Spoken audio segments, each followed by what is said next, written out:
Welcome to Seeing Scarlet. Today, we're talking all about the Hall of Fame, Hall of Honor inductees or announcement that they will be inducted that came out recently. And the thing that some people may not be aware of is there is more than just Mike Leach and Kliff Kingsbury, and they're great inductees. We support that. We're going to talk about those two. But I think what flew under the radar, if you didn't read the whole release, was there was actually 6 other Texas Tech athletes inducted that will be inducted in this class. And so we wanted to give hype to all of them on campus, around the campus from around the past few decades, and to give them their shine as well, because it did seem like that might have gotten missed. And yeah. I'm sure people listening are interested in who those were. I think even Sibby was like, "Oh, I didn't even realize that either." And we went to school. We kind of overlapped school with one of them. God, so I'm excited. Old. I know. Don't say it, but I'm excited to hear more because you're right. I only really saw Kliff and Mike Leach, but looking at this list, there are some heavy hitters in here. So I'm excited to hear you talk. Yeah, and just a few clerical housekeeping things, if you will. Some people are very confused on Hall of Fame versus Hall of Honor. Basically, Hall of Fame is for athletes. Hall of Honor is for everybody else. So coaches, in this case, Mike Leach will be going into the Hall of Honor. They only allow you to go into the Hall of Fame if you're a former player of any sport. Fun facts. Good to know. So follow us if you're not, y'all. Before we jump into this, hit the subscribe button. We appreciate it. We're going to keep coming out with these fun news stories and all the other topics y'all have been listening to us talk about lately. So we appreciate everyone that's doing that. And let's just get into this, y'all. Let's go. Let's start with the ones y'all know, you probably heard of. We'll start with the Hall of Honor inductee, the late, great Mike Leach, who was the football coach here from 2000 to 2009. Just a magical decade, not just in Texas Tech sports history, but in football, college football history. He changed the game forever. His legacy will live on forever. He changed at the college level, and as resistant as they were, now the pro level is running some of his air raid concepts as well. So, I love that for you, Mike Leach. It's such a tough story, I think, sometimes because of how his departure was from Texas Tech. But I think you're right. Like, his legacy of the air raid offense is the most exciting and effective. Some of the best work I've seen from a coach who he never played football, right? Nope. He did not. That man, just a cool pirate. So that's why I respect them all, because when people say women can't talk about sports because they didn't play football, even though I play football literally every week, but they didn't play tackle football. I'm like, our winningest coach in history didn't play football either, so I don't want to hear that. If you know the game, you know the game, and he was a genius when it came to the game of football. A very interesting man to talk with. I had the opportunity to talk with him on a few different occasions when I worked in the program, just briefly, like, and I'm not like major, but he would be around. Like, I was in the athletic training program. He'd come in the training room. He'd joke that he was going to he might not have been joking, but turn down the thermostat so athletes wouldn't be able to go in there because it'd be too cold. Like, like, we need to get them out. Like, he was joking, y'all. Calm down. And he was just a really nice guy in his own quirky way, and the interactions I had with him. And I know people have a lot of Mike Leach stories, but I always appreciated him when I was around the program in that capacity. But he's just a very smart man. Whether it can be debated on if this induction would have come or not, had he tragically not passed, because there was all that contention. I like to think once he retired, it would have taken 10, 20 years from now, probably. Once he retired, cooler heads would have prevailed. The people that he was upset with are long gone from the program now. It was like past presidents and ADs and all that. So I think it would have happened anyway. It did happen faster probably because of this, which is tragic in a lot of ways, but at least his name will be where it should be at Texas Tech. Totally. And like with Graham Harrell, Michael Crabtree, I say those names to you, you know exactly what I'm talking about. Also, in like 2008, Hall of Fame inductees themselves, I'm pretty sure. Exactly. Yeah. That's just such an incredible history to have here at Texas Tech. Yeah. So Mike Leach, this one's for you. Yeah. Pirate. Long live the pirate. He was the 6th former coach to be inducted, for those that like to keep track of that thing. Moving on to the Hall of Fame inductees, call it the air raid conductor. Not the only one. You had B.J. Simmons, all that come on eventually too, that broke all the big records. But Kingsbury was kind of the first Kliff. of his that really started it. Came on, he finished with Dykes, I think. He was like Dykes last year as a quarterback, and then started with Leach. And man, those were fun because no one believed this offense was going to be a thing, and they just went crazy. I remember being in junior high then, and it was just fun to watch. I wasn't a Texas Tech fan growing up, but it was fun to watch those teams play in Kingsbury. It's now going to be inducted in the Hall of Fame, rightfully so. He set 39 school records over his 3 seasons, as well as 16 different Big 12 marks at the time and 17 NCAA records. Are there 39 different things you can set records on? Or was he beating his own records? He probably broke more. They just we're going to stop counting silly things. Yeah. Like the most first downs in the first game of the year. We're not going to get into that. We're going to stop this, Kliff. Stuff, it's just... that offense hadn't been seen before, and he was doing it all. And then the next quarterbacks carried that on. But, man. Yeah, totally. It's cool that he's still involved with football, at the professional level.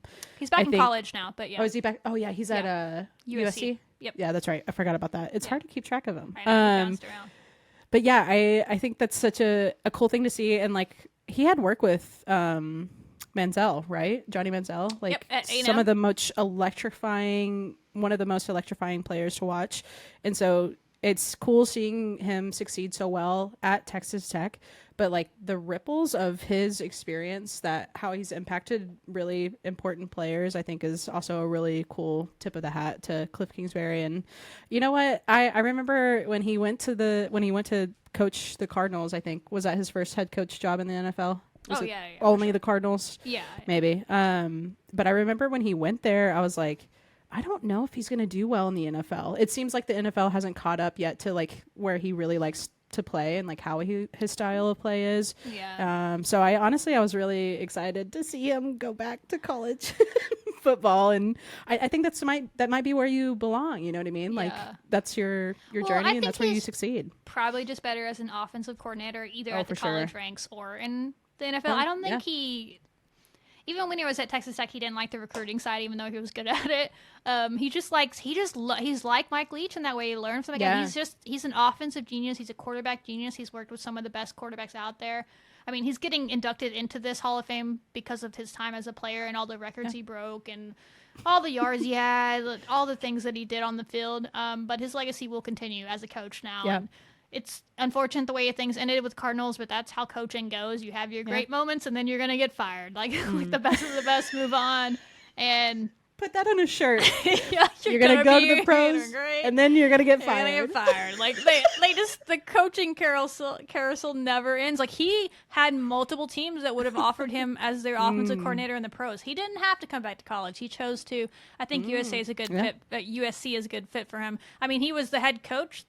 He was going to be their head coach for a little bit, right? He was hired there, and then 2 days later took the Arizona job after he got fired for us. It was a whole I forgot about that. Yeah, you're right. So he's back there now. But shout out to Kliff as a player. You were a legend, man. I appreciate that he still supports the school even though things ended. He's not salty about it. He understands. He didn't finish out how he wanted to there, so he understood the move, and that he was even in the call that they made to him. There's a video, you can go watch it online. Oh yeah. Of Kirby calling Kliff. He's even y'all really have things rolling there now. I really appreciate how you're going. He's very complimentary of the football team. He's not a bitter about the situation at all. He still loves the team, and that'll be cool whenever he gets inducted in September when that ceremony takes place. If he can come or not, I don't know how that's going to work with his own football schedule, but that would be good for him. So yeah, shout out Kliff Kingsbury, football from 1999 to 2002. Good times. Hopefully we have that coming up soon with the stuff that's going on there.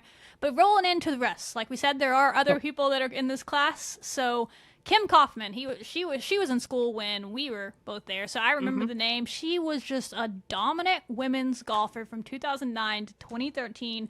Continues to have her career now since 2014 in the LPGA, all the pro ranks. She's just a four-time All-American. Okay. In 4 years, she was a 4-time All-American and a 2-time All-Big 12 performer. I'm not sure how you don't get both 4 times. I'm thinking maybe multiple sports she got 4, 2 in each or something. Okay. Anyway, she was dominant, right? She recorded 15 career top 10 finishes, including 7 top 5 finishes during the 2012-13 season alone, where she was just insanely good, so much so that she was ranked the #1 player in the country during her senior season. Go. And the Red Raiders were also the #1 team for points during that season in September of that year. So that was during a rough time. I remember that because that was a rough time in Texas Tech sports, and you're like, well, we need something. We have women's tennis. Yeah, let's go.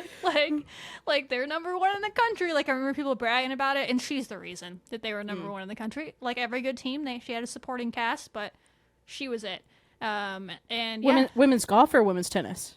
I mean, women's golf. My bad. Gotcha. We're talking women's. We do have a women's tennis player that's in this later, but at that point, women's golf was like they're actually really good, and the men's team was good then too, as we'll get into in a minute. But she was #1 team while she was on campus.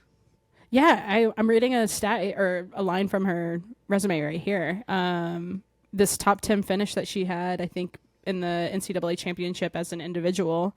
She was the first by a Texas Tech women's golfer in program history during that time. So like, she was setting career records left and right for herself, and it's so sick that she's still playing. I feel like golf is the game that you can play forever. I mean, Jack Nicholson was at that.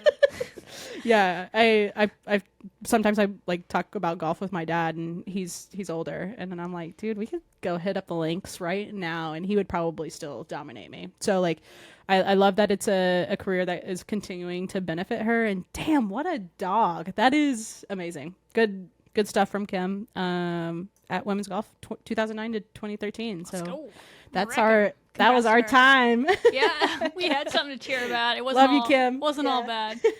Good, keep doing your thing. That'll be cool. I'm sure she can hopefully make it to that ceremony. Yeah, that'd be cool. Maybe you can go to that. That'd be cool. You're being loved. Yeah, they'll invite me, right?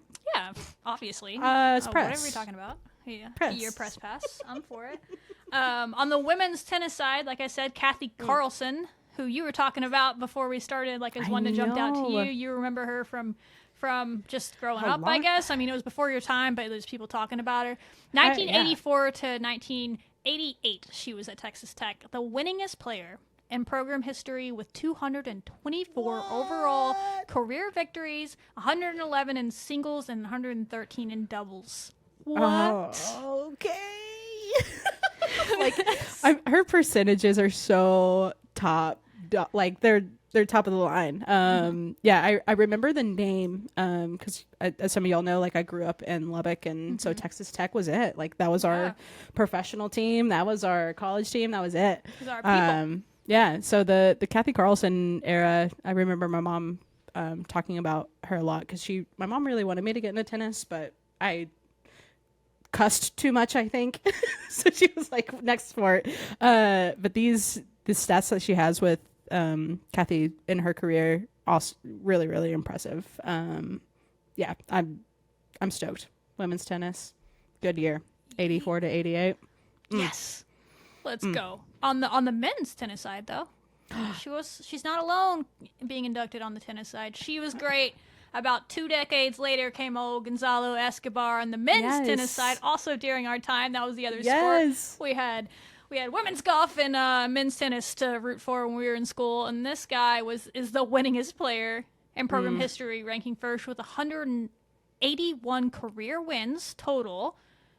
First also with 99 singles wins career, and tied for both first in singles and dual doubles for a single season with 20 wins in a single season, which is a lot of wins in tennis for the amount of games you're playing. Let's just put it out there. The reason he's being inducted is he was just 1,000% dominant.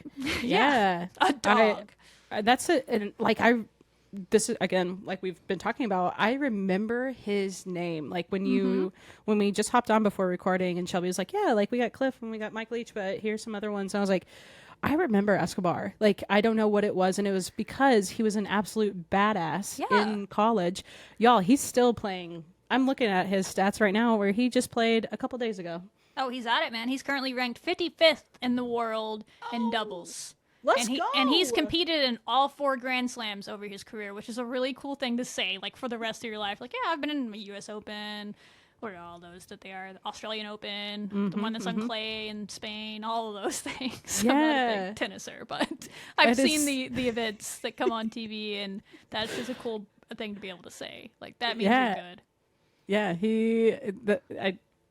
think it's really cool when we see like Texas Tech Red Raiders still competing and playing in the sport that they played at Tech, because they only I just always hope that Texas Tech was the point where it really sent them off in a better direction, or you know what I mean? Like, it was a good chapter in their lives to make it to where they are now. But yeah, he's still balling out, and it's so cool to remember a name from going to college, and like, he was that prominent during that time to where I recognized his name, and then hearing you talk about him, it's obvious. Like, there's no wonder. And so I think that's what all of it is encompassing of why it's so cool what we do, you and me, Shelby, of like covering all the sports, just because we're seeing greatness pass through our campus, and maybe we're not like, I know we're not talking about them enough, so we're gonna keep talking about them. We're all guilty of it, but we're gonna do our best to be better at it too. And we talked about it earlier with soccer and volleyball. Like, it's a lot of work to cover them because no one's doing it. But you know what? We're gonna step up and do it. And when tennis comes around, maybe we can do a little bit better job than next spring. We did what we could this year, getting started. But they were fun this year too, so that legacy lives on. He started it though. You know that the people in that program know. I'm sure his pictures are all over their practice facilities and stuff. I'm going to reach out to him. We should reach out to him and do an interview. Yeah, that would be fun. He's still on. He's got Texas Tech 13 on his Instagram profile, so he still remembers us. Yeah, let's bring him on for next year, maybe in January, whenever tennis starts. I think it starts in January. Yeah, they came out. Men's tennis and women's tennis are in a pretty cool preseason tournament. They are in January. They came out and said that. So yeah, we're gonna learn. We're gonna practice our Spanish skills. We've worked on our Finnish. But we're going to work on our Spanish as well. I feel much more confident in my Spanish than my Finnish. All right. Si se puede, you know? Sí. Okay. Greg Lowery. Oh, is this a new, the Hall of Fame one? Or is this the... Still Hall of Fame.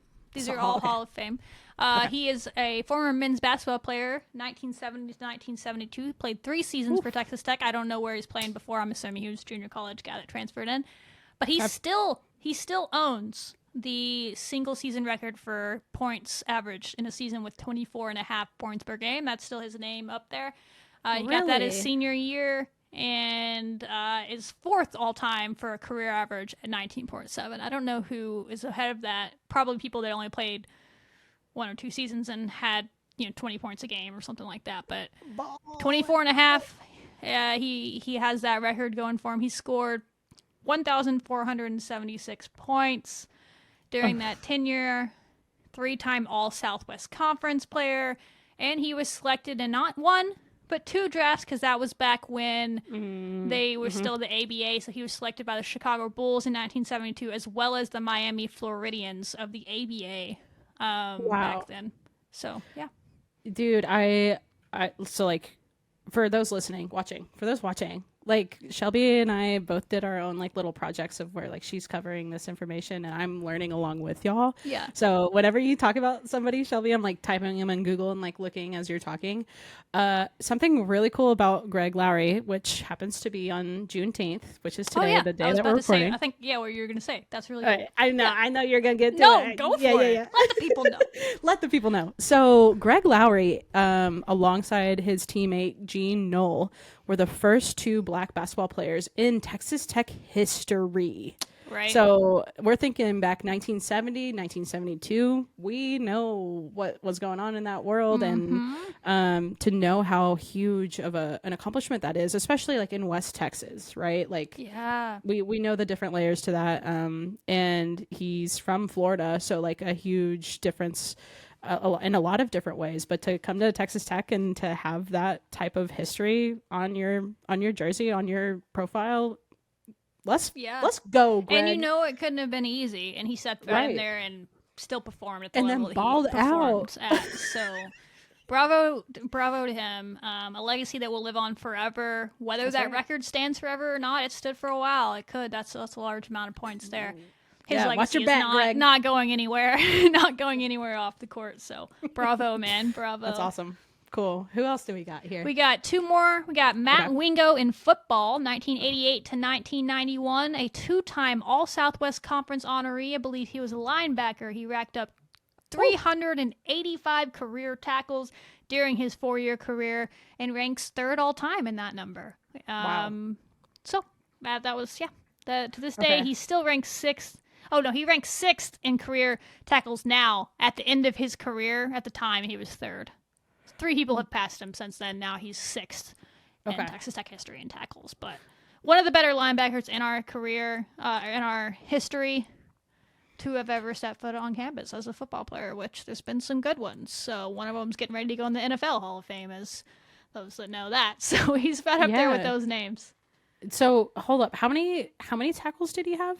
What was the total number that you said? 385 career tackles. Do we know what the average is? Because 385 divided by 4. That's coming up on 100 every year. Okay. Yeah. So and I'm sure some years it was a lot more, and as he got older. So for sure. I'm assuming those 2 all-conference years were quite a few tackles. Doing great stuff. He probably had like a smooth 130, 120 in those years alone. Cool. I love that. Yeah. Matt, congratulations. Welcome. Bravo. All right. And then we're rounding it out with who? With track and field, an Olympian, both at the junior level and the senior level. Well, let's go. On Team USA. People can argue that fact or not. But anyway, we'll get to that. He was a junior Olympic champion before he even got to Texas Tech in 1990. He gets to Texas Tech in 1990. He is there till 2004. Jason Young, he was a discus thrower. And this man was an under 23 like a world champion or whatever that is at the NCAA level. And then he was a 2-time NCAA All-American and a runner-up in the discus in the outdoor meet in 2004. He holds a lot of records at Texas Tech for discus as well. And he went on in 2012, which is 8 years after his college career. He's still going at it to finish 8th in qualification, but he was on Team USA for the Olympics, which is cool, and he still holds 2 top 10 marks in Texas Tech history when it comes to discus. See, that's what I don't understand sometimes is when people who so Jason Young, track and field, was there 1999 to 2004. Mm-hmm. We are in 2023, almost 2 decades later. How and with how much things have advanced, right, with science and technology and knowledge and education, all of that goes into, and there's still people that have these records for forever almost, I think that's just so telling of their true athleticism in that time that is still withholding the test of time. To me, that's the strongest record, is shit like that. That's so cool. Yeah, that's a really good point. Is you'd think that these athletes just keep getting better and better and better, and the rules in a lot of ways facilitate things being easier and easier and easier with the weights and stuff that they throw, and he's still holding strong up there in the top 10. So Jason, congrats to all of those people, both Hall of Honor with Mike Leach and all of the Hall of Fame athletes being inducted, as we talked about. Hopefully, if you weren't aware, now you know the full class. You can celebrate them all. That's what we came here to do on this episode. If you're in Lubbock, you want to get tickets, go check out the information. But the ceremony takes place on September 9th at the Overton Hotel and Conference Center at 6 p.m. It's already in the books. It's already scheduled. I'm sure there's a way to go see how you get tickets, if they're available still or not, or if that's an invite thing. It might be a Red Raider Club thing, all that stuff that comes into play there. But if you can get tickets, that would be really cool, because some of those people are going to show up if they're able to show up. And are still RIP among us. And those that aren't, their families will be there and be able to accept the awards on their behalf, I'm sure. So can you run through the athletes one more time and the coaches? And so we had Mike Leach going into the Hall of Honor. Okay. Hall of Fame, we have Kliff Kingsbury of football, Kim Kaufman women's golf, Kathy Carlson women's tennis, Gonzalo Escobar men's tennis, Greg Lowery men's basketball, Matt Wingo football, and Jason Young, a discus thrower for track and field. That's awesome. Cool. Love it. Just wanted that little wrap up. But I learned a lot, and maybe we can get some of these inductees into the podcast one day. I know it's going to happen. I love it. I'm here for it. Yeah. Kaufman and Escobar would be fun for sure. Truly. We ran the streets the same time they did. We understand the lay of the land. Anyway, guys, thanks for listening. Follow if you're not. Appreciate it. Let us know your thoughts in the comments, and we'll see you next time. Wreck 'em.